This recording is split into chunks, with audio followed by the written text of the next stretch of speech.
You're listening to That Music Podcast with Bryson Tarvin, the curriculum designer and educational consultant behind That Music Teacher and the Elementary Music Summit. Each week, Bryson and his guests will dive into the reality of being an elementary music teacher and how music can truly be transformative in the lives of the students you serve.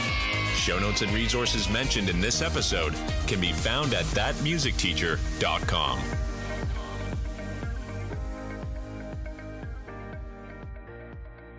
Hello, everyone, and welcome back to That Music Podcast. I am super excited to welcome back to the podcast Grace Stevens. Grace, thank you so much for joining us today. Oh, my pleasure. Thank you so much for having me, Bryson. So for any listeners who might have missed our previous conversation, which, by the way, was episode 102, can you give a little recap of your journey from corporate life to teaching and now how you help teachers find balance and happiness? All right. Yeah, well, it was not a straight path. It never is, right? I was a second career teacher. I was actually like crushing it in the corporate world. I was a corporate VP, and from the outside, it looked like I had achieved every goal I had set for myself by the age of 30. But then by my mid-30s, I was just drowning in like anxiety and I had postpartum depression and never really even had a second to deal with that. And I was just constantly overwhelmed and stressed and running on empty. And I felt like what I did had no purpose other than generating income for shareholders and all the things. Anyway, I decided I needed to make a change. So my childhood dream had to be a public school teacher. And so I went back to school at like 37 and got my teaching credential. And for 16 years, I worked in a Title I school, which had all the things that I thought really it had purpose, it had connection, all the things that are like the foundational building blocks of, happiness. So awesome. And for the first couple of years, it was amazing. I felt like all my dreams come true. But really quickly, I managed to recreate the same circumstances for myself. Total lack of boundaries, working too many hours, overwhelmed, stressed, like feeling like I was not in control of my schedule, depression, all of those things. And like for now, a lot less money, right? And so there was no way my family could not go through me changing my careers again. And I didn't want to change careers again. So I decided I didn't need to change careers. I needed to, change me. Like this job has all the potential to make me happy. So why am I getting in my own way? And so that's what I did. I went into this big old deep dive of all things, positive psychology, brain science, nerdy. I'm kind of nerdy. I became certified in neuro-linguistic programming, all the things. Anyway, well, my superpower, it turns out I stayed in teaching for 20 years, which I always said I would. Be a public servant for 20 years. But my superpower came in the form of taking all this research and nerdy stuff and making it into practical habits for teachers that they could apply in their classroom every single day. And so that's what I did. I wrote a book that kind of took off called Positive Mindset Habits for Teachers. And that's it. After 20 years, I decided I could have more impact, like realistically, like I'm almost 60, like how many more classrooms am I going to have? I felt like I could ultimately affect more students if I started working with teachers. Kind of the ripple effect of that. So that's what I do now. I call myself a teacher empowerment coach. I don't really know what it is exactly I do. I talk to people about balance and boundaries and positive mindset habits and all those things. I'm an author, podcaster. That's it. Love that. In a nutshell. So let's dive right into the big topic of your upcoming masterclass, which is the myth of the work-life balance. So based on the fact that you use the word myth in the title, I have a feeling I know the answer to this question, but is there such thing as work-life balance? Well, there is no like magic planner that you can buy or AI prompts that you can put in. No, it really is a map. You can't really balance work and life. It's a series of choices. It's a series of decisions, and it's more of an integration. How do you integrate your work life into your life without it taking over your life, right? We're teachers and we're very passionate about it. And if we're not careful, it becomes our whole identity. I call that this syndrome of like, hashtag teacher life. Like, right. Even look, I'm just noticing as I'm sitting here, my teacher mug, right? It's all about teaching, right? And so, but this myth that you can have this perfect balance, you can't have perfect balance. You need to make intentional choices. And sometimes work will be more important, and sometimes other areas in your life are going to be more important, and trade-offs need to be made, and we need to give ourselves permission to not be guilty about that or feel guilty about that. Yeah, I think that's really like music teachers, especially like during concert season, it's not going to be 50-50. Like No. it's going to be very heavy on getting all the school stuff done, because that's just that season of the year that you're in. So I feel like it's so easy to think that it's always going to be 50-50 or it's always going to be the same, but it's going to be very fluid. Because it's going to be very fluid. But here's the other thing that I see a problem with teachers is we keep thinking it will be better when. Mm-hmm. Oh, it's conference season, or it's conferences, or it's end of the grading period, or it's, the end of school. And so we got to get pulled into other things, right? We always keep thinking it'll be better, it'll be better, it'll be better. And without kind of setting boundaries, it just turns into a really bad habit that we're the last car in the parking lot. And we feel like we, should get a gold star for that, right? That's the culture that we've kind of cultivated. Yeah, right? And I think that's a really good point that, there are going to be times where it's busier than others, but also like that doesn't mean you don't get to make some of these decisions to make it easier during the rest of it, or even during those rough times. Yeah, exactly. Yeah. So a lot of teachers, I know this is a very common thing, feel like we're just being pulled in every single direction. You kind of briefly mentioned on that already. What do you think are the most common misconceptions that teachers have about getting balance, or at least close to it? So I would say the biggest misconception they have is, like I said, is like that, it's just for right now. Okay, go home, ask your family. Is it really for just right now? Is it just because it's the first week of school or the last week of school? It really isn't. It really is something that we need to be intentional about, have skills, have training around, and honestly, have this kind of permission slip that we need to give ourselves. And nobody is going to tap you on the shoulder and say, hey, it's okay if you do less. You got, and let's say that you're one of those teachers who can get it all done and it seems so smooth on the outside. That was me. People would be shocked to think that I was overwhelmed and stressed. I always had it together.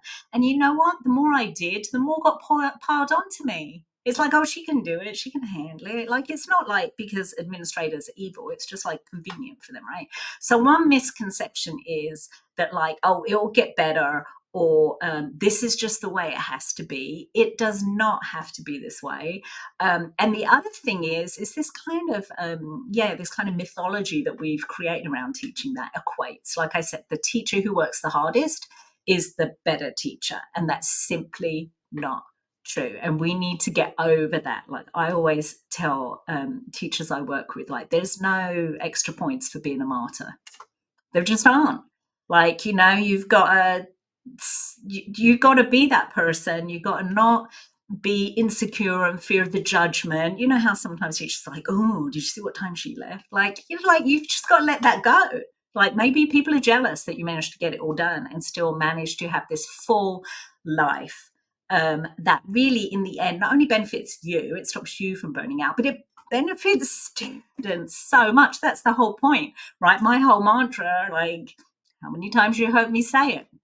Anybody who's ever listened to me or read a book of mine, your energy teaches more than your lesson plans. How you show up matters. You show up, if you have no balance in your life, you are resentful, overwhelmed, exhausted. It's got not a good look. It doesn't make for a good day in the classroom. You're going to be easily triggered. You're going to be, kids are going to bother you. They sense that. There's that whole scientific, thing of co-regulation. It's just not healthy, not for you and not for students and not for the school culture. Yeah, I mean, I think that we feel like kids aren't super perceptive in that way, but they really are. I mean, think about it. When you have a student that comes in and they are just having an off day, or they are just really grumpy, or it's just you're gonna give them a little bit more space, right? You're gonna do that.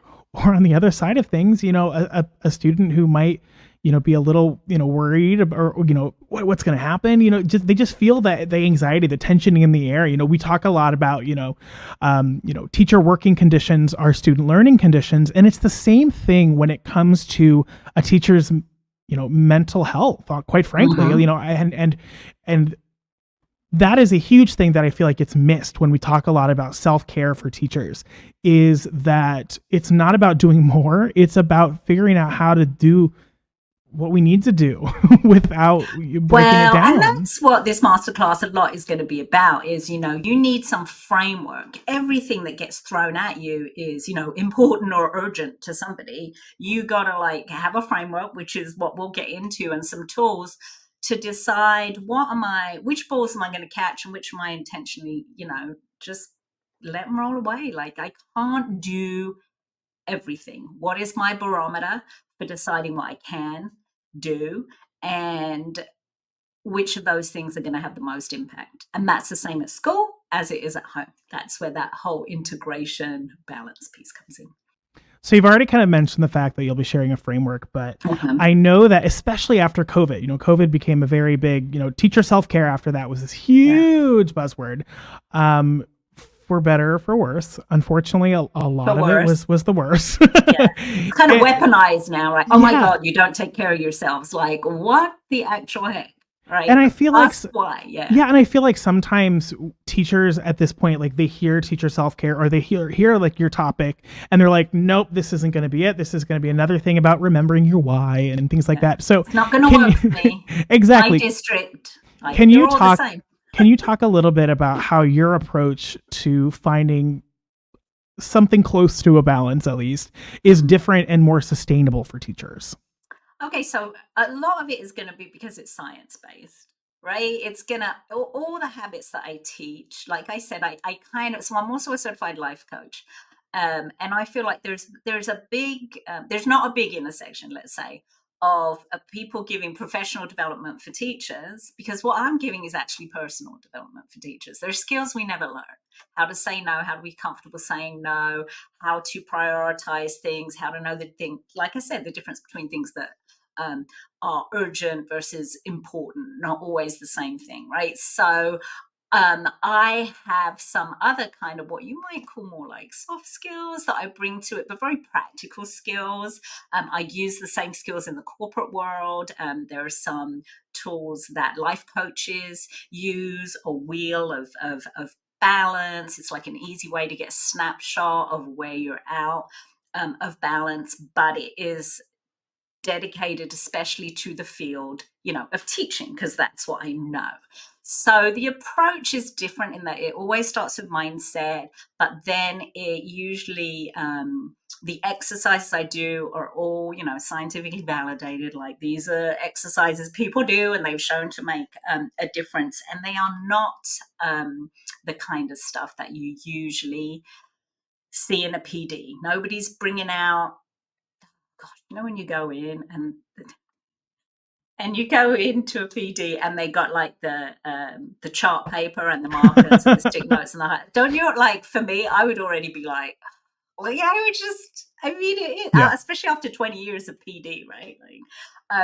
So that's why it's different. You leave with tools that you can use, that you immediately implement, but such a big part of it is the mindset. I feel like you leave with this permission slip with me teaching you, listen, do less, and take accountability and take responsibility for doing less.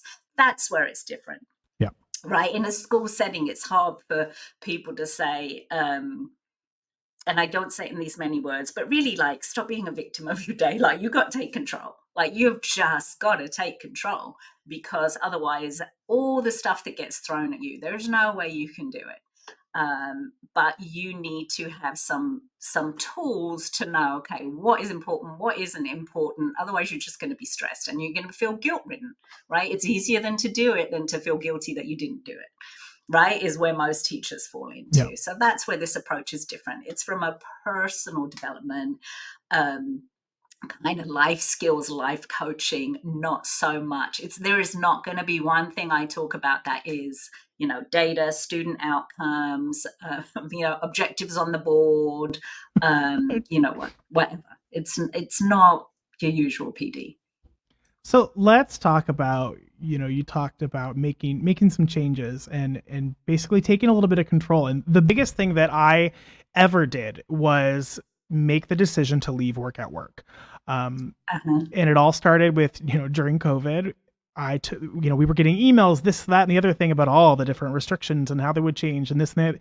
And it all started with me taking my work email off my phone. And then I realized how much better things were.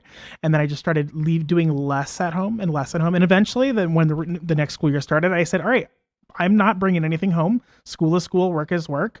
If I need to stay late, maybe here and there, I'd rather do that than bring it home. So let's talk about leaving work at work, because I know that is easier said than done. What advice do you have for teachers that are really finding it hard to switch off after school? Okay, well, first of all, I got to tell you, you are a unicorn. Because most people the line between home and school had already, in the 20 years I've been teaching, it already got very blurred. Yeah. When I first started teaching, they couldn't reach you at home. We didn't have email. We didn't have Class Dojo or whatever on us. We didn't have a classroom communication app on our phone, all those things, right? So it was much easier. Well, then as technology kind of got better, and then we were all, do you remember how excited? I don't know, maybe it was already a thing when you became a teacher, but for me, I was so excited to get my first school laptop. Oh my God, I got a laptop. Oh my gosh, that was the worst thing. Now there was no excuse for you not taking things home, right? And then when COVID happened, that line that got blurred got obliterated, right? We were teaching out our bedrooms or our, kitchens, wherever we could find a space. And that's been part of the issue, is that parents and administrators and whatever else, students have got very used to having access to us all the time, because that's the precedent that was set during COVID, right? And so to separate that afterwards, I find has been difficult for teachers. But yes, some very good strategies are really as simple as, first off, the technology. Take it off your phone. Disable, your hours on the classroom communication app. Take your school email off your phone. Try not to bring your laptop home. I used to walk to school. So I always had my school bag. It was like a little rolling bag. People said, oh, you look like you're walking through an airport. And I always just go, oh, every day's a new adventure and learning, right? But I wouldn't bring it in the house. I'd leave it the other side of the door in the garage, so that I really separated it. And if I did need to do something at home, it was a choice now, because it depends on your season of life. Listen, I had plenty of times I needed to leave school right on time because I had to pick up 2 schools, 2 different kids, different schools, single parent, all those things. Had to bring some home. By the time my children were grown and flown, a lot more flexibility. Like I said, I walked to work. So I would rather stay at school 5 more minutes, 10 more minutes, and then I could walk home and decompress, right? So I encourage people to have some kind of closing ritual. For me, it was the walk home. For other people, it might be the drive home. Right? Don't be listening to the school podcast, unless it's mine or Bryson's. Do something that you like to do just for you, those few precious minutes till, I used to say there was such a short window before I went from being miss to mom, right? It was just classical music in the car. So those types of things, I teach how to have a closing ritual, which is just write down the 3 best parts of your day before you leave. It's like a pattern interrupt, tells your brain, I'm leaving now. And it also has this benefit that when you get home, those things are in your brain. When someone says, how was your day? You don't regurgitate the kid that drove you crazy. You're like, oh, you know what? This fun thing happened. So things like that. But it does start with an intention. All these things takes intention and attention. They're just bad habits we've gotten into. And because they're habits, we can break habits. Simple, not easy, but simple. And it can be done. Yeah, kind of going off that point, easy, or simple, but not easy. A lot of these are these things that have huge impact start with a very small decision. Yeah. The decision to leave your work laptop at school, or, your decision to walk out the door when your contract time is up. Those are decisions that can have really big impacts. And I think that, it can be challenging because they're so systemic a lot of the time. Sometimes, if you have a really bad administrator, they might be watching the parking lot to see who's dipping out right at the end, right at contract time or things like that, or who's the last person in the parking lot at the end of the day, or who's here on the weekends, and that's just not sustainable, and it's not something that we should strive for. No, it isn't. It isn't. And I got to tell you, I was on a wellness committee at my law school for 3 years straight. Once a month, we met for an hour, and it was district wide. Never once talked about teacher mental health. What kind of wellness are we worried about? Oh, a farmer's market for the kids, like this, and a lot. Okay, high school vaping for so there were some issues, but you never once talked about the culture that we've created. The district I worked in I would compare it to a pressure cooker at the end, and so unhealthy, and massive amounts of turnover. Nobody questioning why that is. Right. So anyway, they are systemic problems, which is why we need to take accountability and responsibility to fix them for ourselves. Nobody's going to fix them for us. Yeah. And know that when you are making better choices and you are exhibiting work-life, integration in this healthy way, and your students are still doing well, you're not only improving your life, you are setting an example for generations of teachers coming up. Mm-hmm. Right? Like this trend of glorifying overwork ends with me.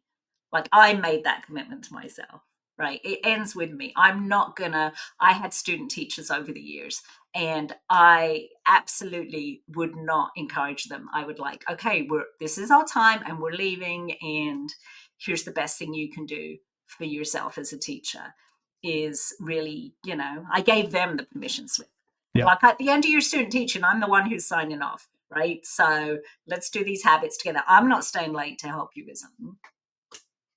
We're going to figure out what are we not going to do during the school day that is just ridiculous, that we shouldn't really be doing, that doesn't improve things for you or for students, and let's do it then. So I made that commitment to myself. It ends with me. I'm not carrying on this kind of craziness because it isn't sustainable. Teachers are leaving quicker than they're coming. We know that.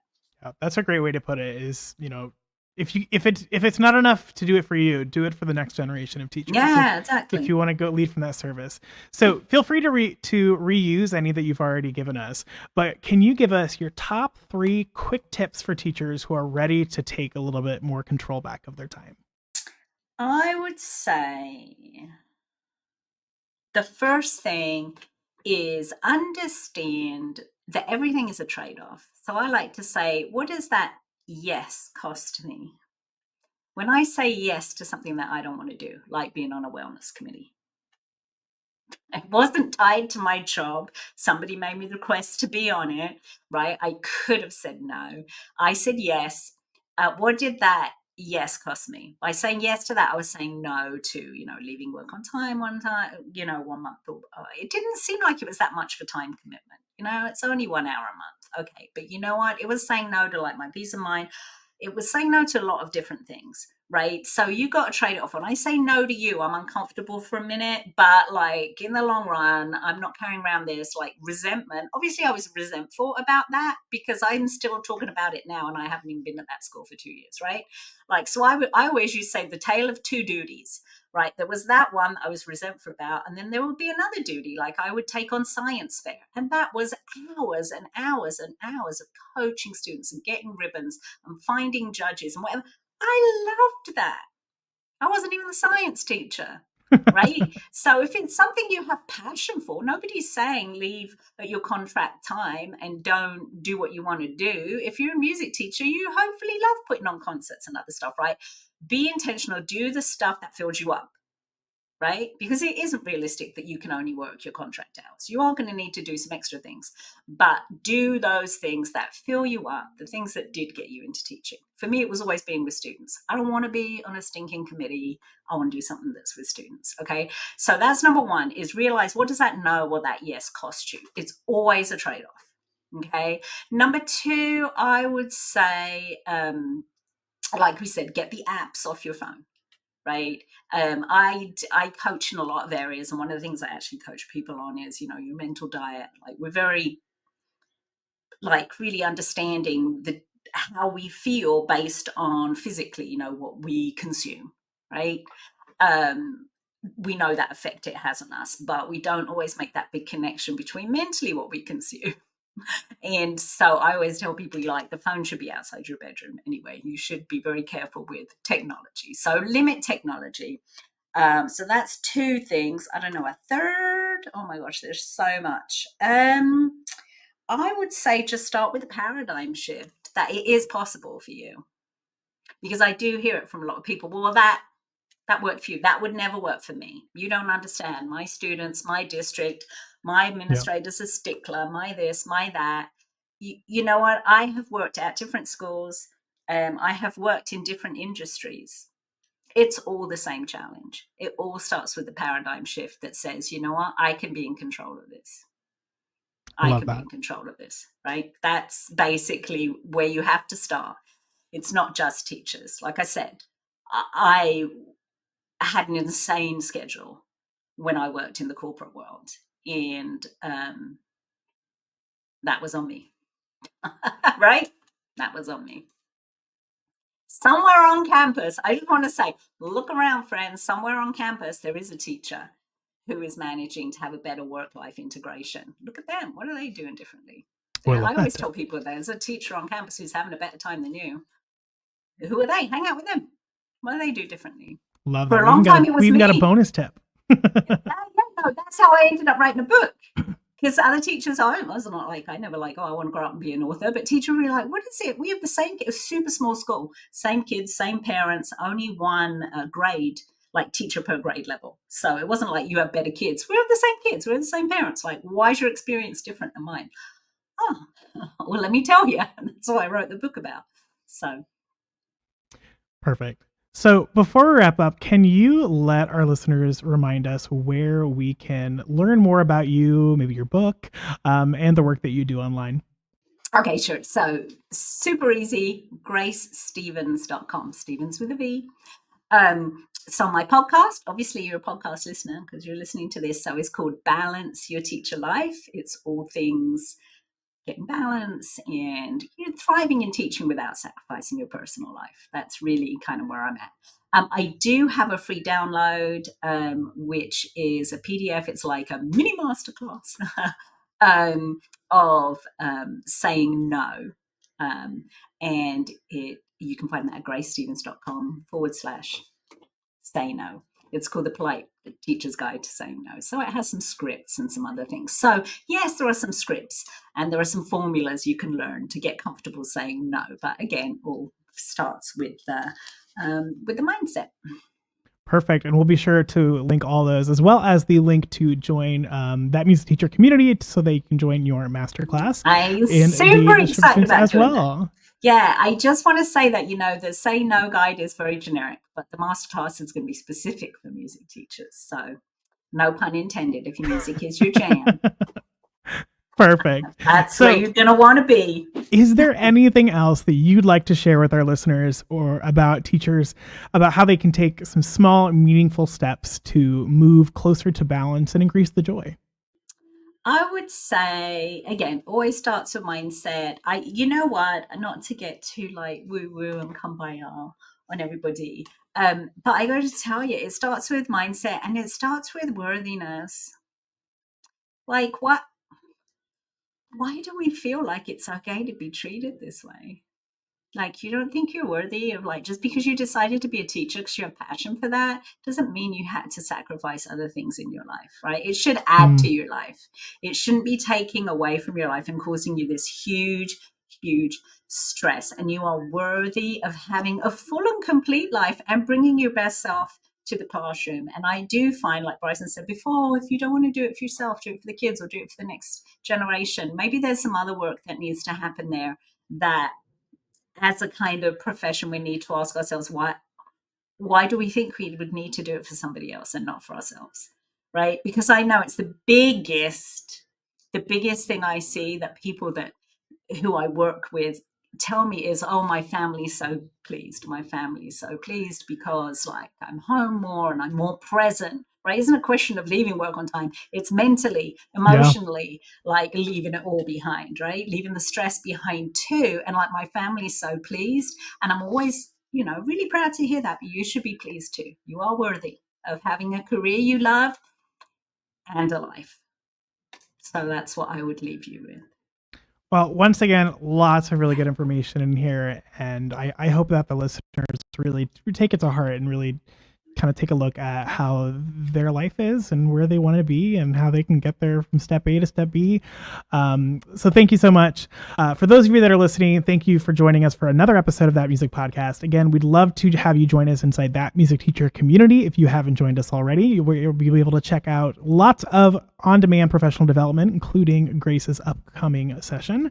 And in case nobody has told you lately, thank you so much for making a difference in the lives of the students that you teach.